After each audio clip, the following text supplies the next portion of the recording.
할렐루야. 오늘은 후진하는 시간에 관해서 말씀을 잠깐 증거하도록 하겠습니다. 성경에는 후진하는 시간에 관해서 기록한 말씀이 있는데요. 그 말씀이 열왕기하 20장 11절 말씀을 제가 봉독에 올립니다. 선지자 이사야가 여호와께 간구하며 아하스의 일령포 위에 나아갔던 해 그림자로 십도를 물러가게 하셨더라. 아멘. 네, 오늘 이 말씀이 이사야 38장 8절 말씀에서 보아도 동일한 말씀이 또 기록되어 있습니다. 해 그림자.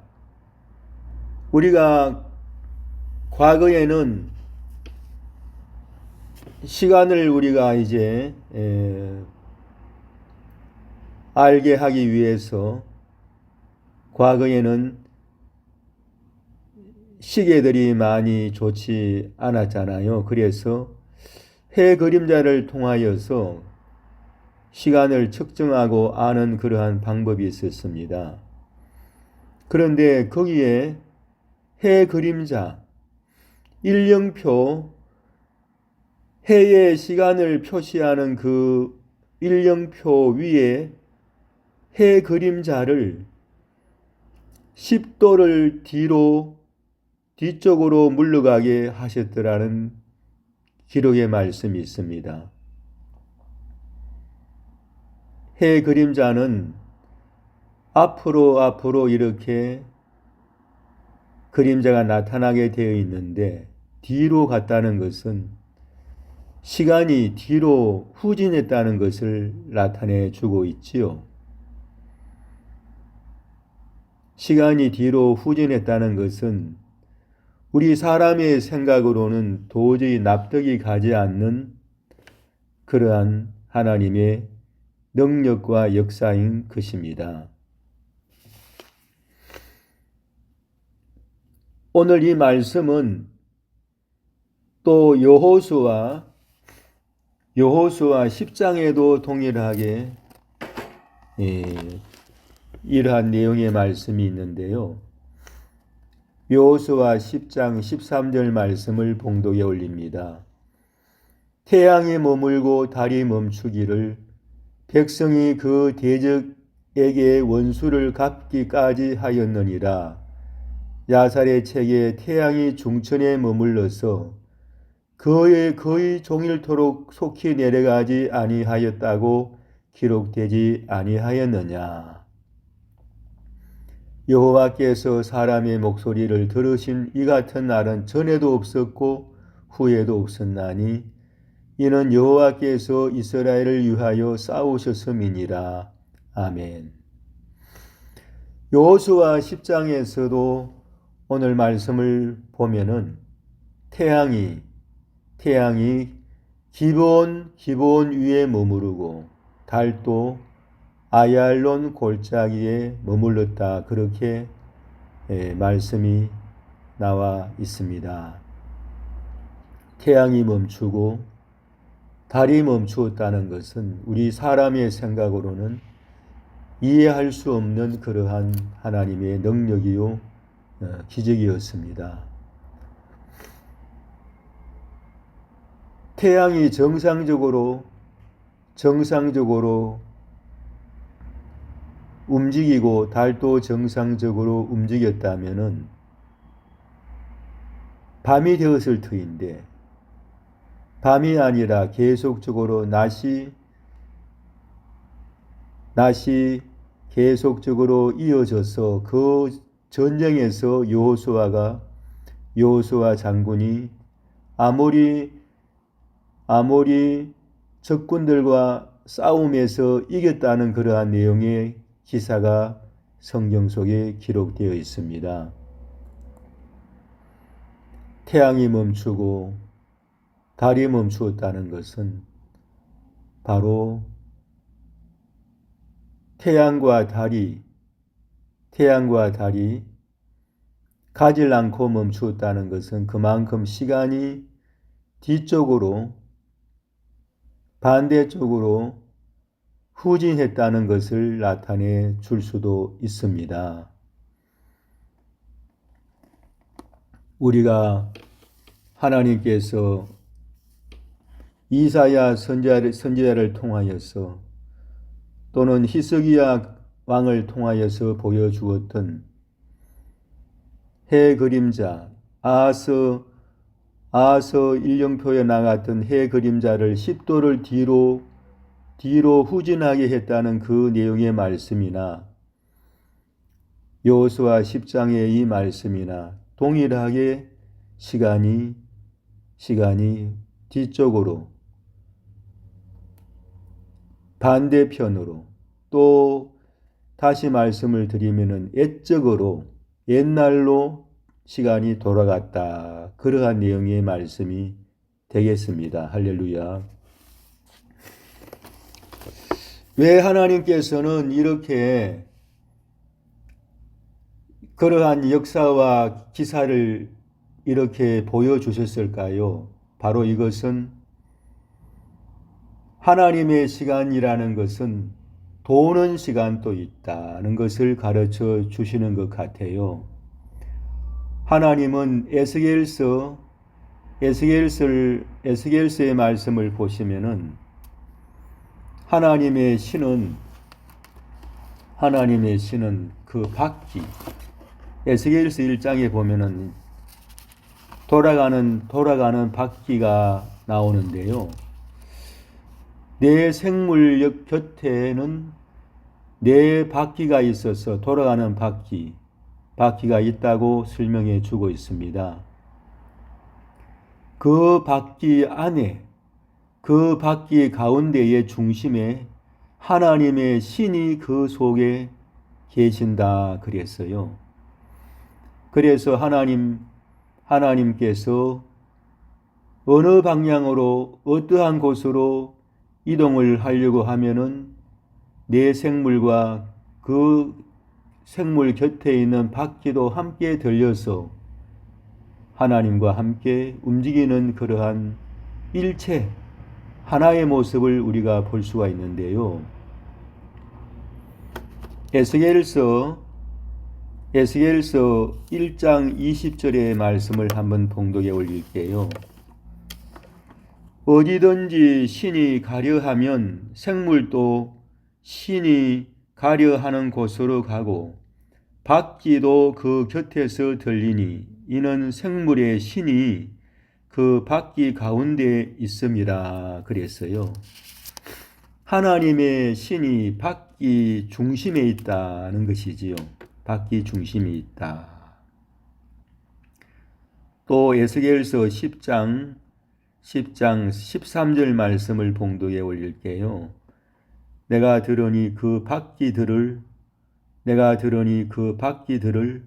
도는 것이라 칭하며 바퀴가 돌아간대요. 바퀴가 돈다는 것은 창세기 3장에도 우리가 그런 말씀이 있죠. 창세기 3장에도 보니까 하나님께서는 생명나무의 그 길을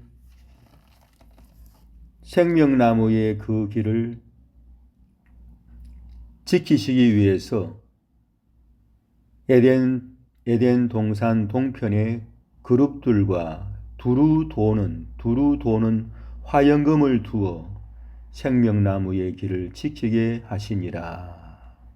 그렇게 창세기 3장 24절에서 말씀을 해주고 계십니다. 두루 돌아가는 화영금.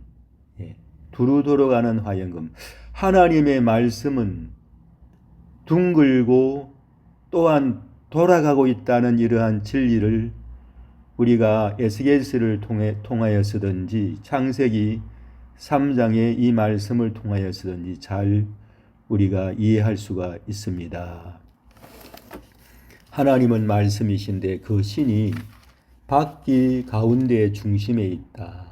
바퀴는 또한 돌아가는 것이다. 이런 말씀을 통하여서 하나님의 말씀은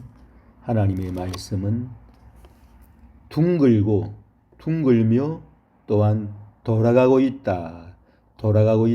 이러한 진리를 우리가 알 수가 있는 것입니다. 할렐루야. 우리가 지난번에 제가 만나는 둥글며 출애굽기 16장 14절의 말씀을 인용해서 둥근 하나님의 말씀 만나는 둥글며 그 말씀을 잠깐 증거한 바가 있습니다마는 하나님의 말씀이 둥글다란 것은 우리가 둥근 모양을 우리가 그려본다면은 다시 시작점으로 출발점이 끝부분이 되는데요. 둥근 모양을 우리가 그려보면은 시작점이 나중에 끝부분이 되어지며 다시 시작이 되어져요. 곧 옛날로 돌아간다는 의미가 있습니다. 둥글다는 것은 또 다른 의미도 있겠지만은요. 영원성, 하나님의 시간의 영원성을 또 나타내 줄 수도 있지요. 옛으로 우리가 돌아간다는 이 의미는, 둥글다는 이 의미는 옛은 바로 시작점을 또 나타내 주고 있어요.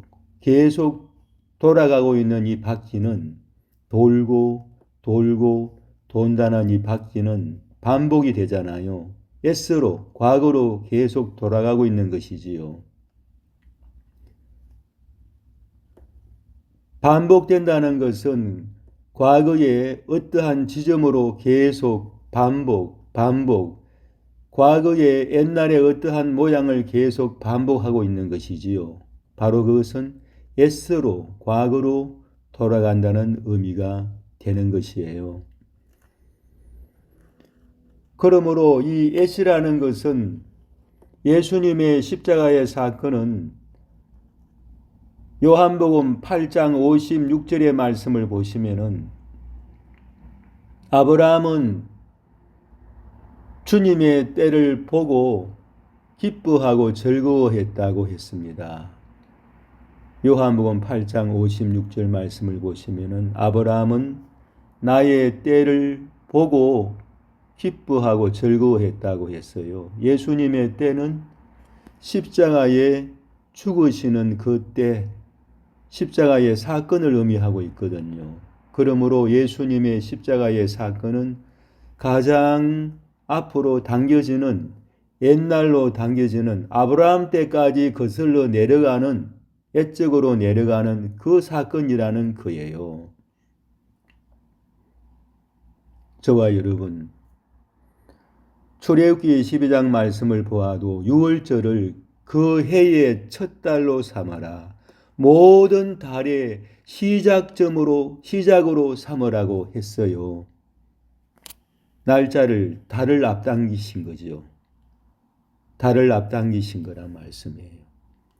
처음 달로 삼으라. 첫 번째로 삼으라. 처음으로 삼으라는 것이지요.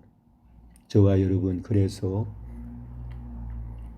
예수님의 십자가의 사건은 가장 옛적이라 그럴까요? 가장 하나님의 태초에서부터, 하나님의 존재의 시작에서부터 발생되어진 사건이라는 것이지요. 그래서 옛적으로 우리가 옛날로 돌아간다는 것은 십자가로 돌아가는 것을 의미하며 바로 그 십자가는 새로운 시작점이라는 것이 늘 십자가로 돌아가면은 그 십자가는 옛날로 돌아간 것이지만은 늘 시작점이다. 그렇게 볼 수가 있는 것입니다. 할렐루야. 우리가 오늘 구약 성경에서 과거로 돌아가는 시간을 우리가 두 군데에서 살펴보았습니다마는 신약에도 예수님께서는 부활하셔서 그 영광스러운 몸을 입으시고 제자들에게 말씀하셨어요.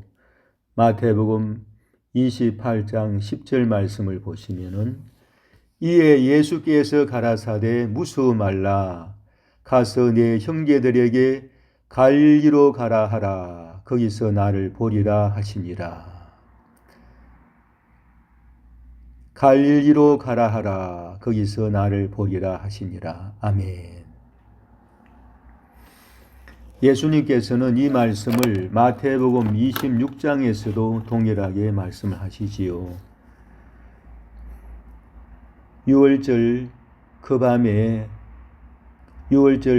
성찬식을 이제 하시면서 주님께서는 내가 다시 살아난 후에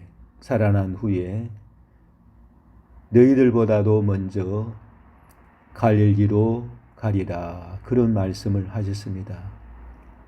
거기서 나를 보게 될 것이고 만나게 될 것이다. 그렇게 말씀을 하셨습니다.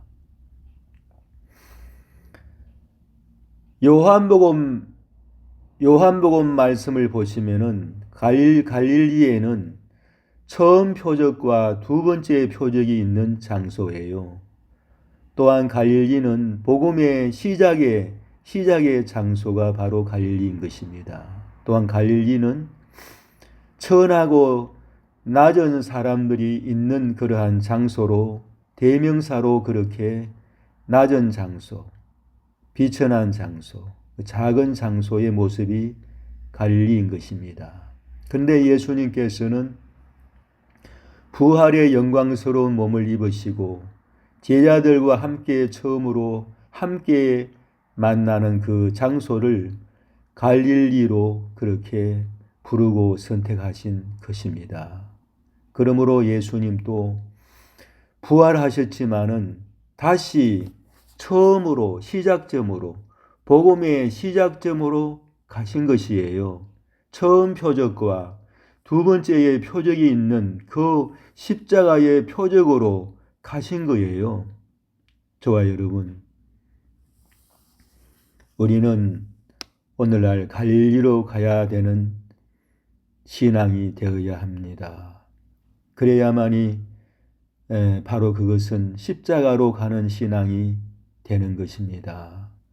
처음 표적과 두 번째 표적은 예수님의 십자가의 표적이요 부활의 표적이라 볼 수가 있습니다. 저와 여러분, 예수님의 십자가의 표적은 요나의 표적인데요. 예수님께서는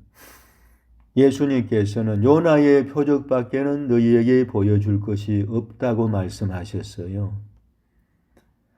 요나가 큰 물고기 뱃속에서 3일 3야 있었던 것처럼 인자도 땅속에 3일 3야 있겠다 말씀하셨어요. 땅속에 3일간 있겠다는 그 말씀은 바로 예수님의 온전하신 죽음을 나타내주고 있는 표적인 것입니다. 바로 십자가의 표적이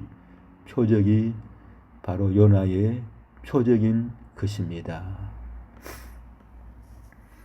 저와 여러분, 예수님의 요나의 표적이 있는 첫 번째의 표적과 두 번째의 표적이 있는 그 갈릴리, 거기서 제자들과 함께 만나시겠다는 것은 예수님도 바로 옛적으로 돌아가신 것입니다.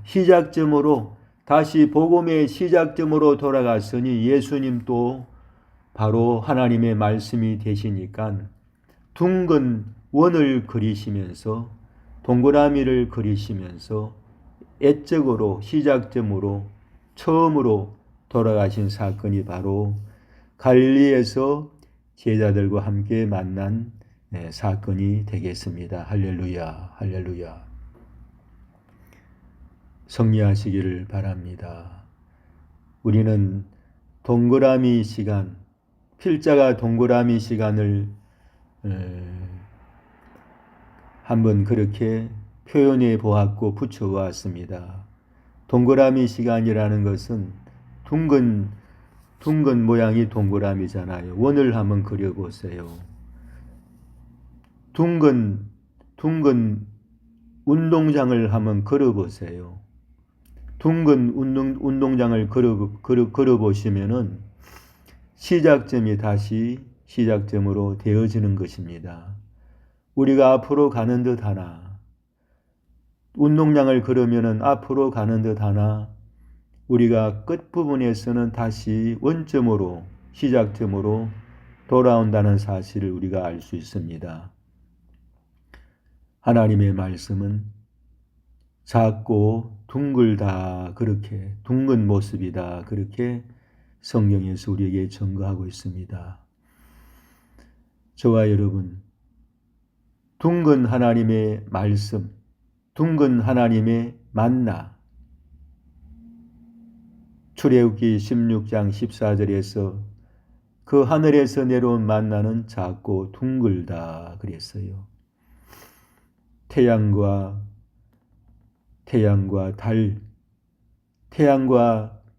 달은 하나님께서 둥근 모습으로 만드셨지요.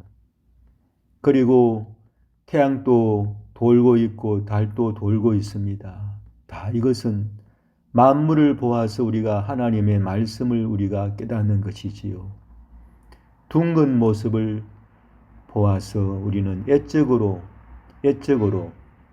십자가로 시작점으로 우리는 가고 있는 것이에요. 할렐루야.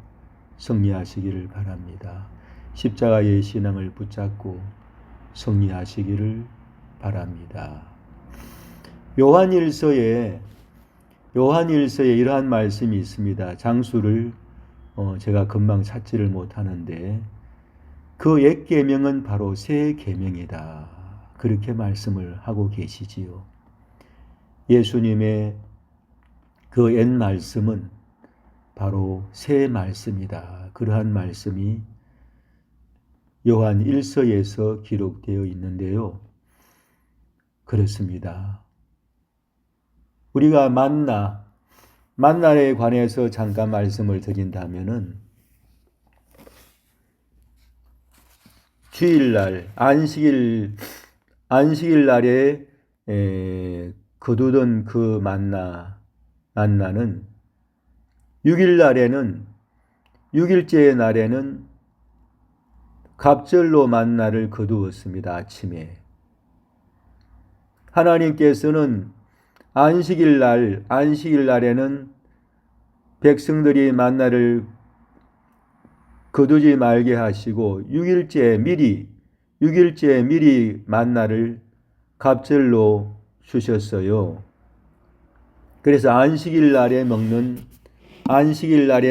그 만나는 옛 떡을 먹는 모습인 것입니다. 왜냐하면은 안식일 날에는 만나를 내리지 아니하셨고 6일째 되는 날 갑절로 2배로 만나를 주셔서 6째 날은 7째 날까지의 몫을 다 하나님께서는 주셨어요. 그래서 7째 날 안식일 날에는 6째 날에 이미 준 그 양식을 먹는 거예요. 그러므로 안식일 날 먹는 그 애떡이라 그러죠. 옛만나, 이미 준 만나를 먹는 모습인 것이에요. 안식일은 모든 날들을 대표하기 때문에 우리가 구약시대 때에 먹었던 그 만나의 모양은 바로 옛 양식을 먹는 모습인 것이에요. 그 옛 양식이 바로 새 양식인 것이라는 것이지요. 구약의 제사장들은 안식일 날 안식일 날 그 성막의 떡상에 있는 그 12개의 그 떡을 진설해 놓은 12개의 그 떡을 갈았습니다. 새 떡으로 교체를 했습니다. 주일날마다, 아니 안식일마다 새 떡으로 교체를 하면서 물려낸 떡을 제사장들이 먹었지요. 할렐루야. 바로 물려낸 떡이라는 것은 옛떡을 말하고 있죠. 옛떡. 과거의 떡. 그것을 먹었습니다. 안식일 날 백성들이 옛떡을 먹듯이 동일하게 그러한 모습이지요. 그 옛떡은 바로 새떡을 의미하고 있는 것이지요. 할렐루야. 저와 여러분, 예수님께서 요한복음 말씀을 보시면 부활하셔가지고 세 번째에 바닷가에 나타나셨을 때에 예수님께서는 제자들에게 말씀하셨습니다. 지금 잡은 고기를 가져오라. 153마리의 큰 고기가 잡혔지 않습니까? 고기를 좀 가져오라. 제자들이 바닷가에 예수님을 만났을 때에는 이미 예수님께서는 떡과 고기를 구워 놓고 계셨어요. 떡과 고기를 구워 놓고 계셨어요. 근데 예수님께서는 지금 잡은 그 153마리 중에서 고기를 좀 가져오라는 것이에요. 그것은 새 양식이지요. 새 양식, 새 고기. 그러나 이미 제자들이 오기 전에 먼저 구워 놓으시고 먼저 구운 떡이 있다는 말씀이지요. 그것은 옛 양식이나 새 양식이 함께 어우러져 먹는 모습을 요한복음 마지막 장인가요? 거기서 우리가 볼 수가 있었습니다. 할렐루야. 십자가의 복음은 옛떡인 것입니다. 왜냐하면 가장 오래된 사건이요. 가장 오래된 복음이기 때문인 것입니다. 그 십자가의 복음으로 우리가 돌아가면은 그곳에서는 부활을 만나며 십자가 속에 있는 보이지 않는 감추인 부활을 만나며 새 양식을 먹게 되는 것입니다. 승리하시기를 바랍니다. 예수님